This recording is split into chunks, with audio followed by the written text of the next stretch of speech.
Hello，大家好，我们来看一下这只 CIMB。这位股友就问，现在是要卖呢，还是继续守住？可以看到它这几天都是挺杀蜡烛，自从它突破这个200天均线跟这个紫色线过后呢，就飙上去了，也符合我之前一直讲的，如果任何一只股呢站上去筹码封 POC 突破200天均线，站上去所有的筹码阻力线都是一个买入讯号。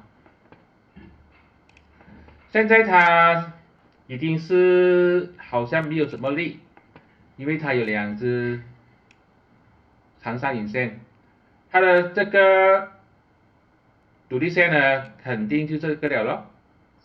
过去历史的筹码阻力线大概就是在5.65，如果它没有能力突破5.65，开始右升回来，这个肯定就是一个卖出讯号了呀。它的支撑呢就是5.30，也就是这个200天均线跟这个紫色线。如果它跌破这两个呢，也是一个卖出讯号。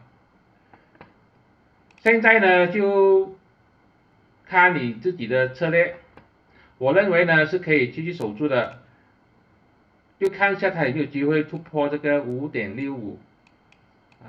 现在外资回来了，很多银行股呢都是上升住嘛，上升住的话就不用急着卖了。而且你看一下这个5.65跟这个5.30也只是相差10个巴仙，所以也不急，就看一下有没有机会突破5.65。如果真的是没有能突破，这个是卖出咯。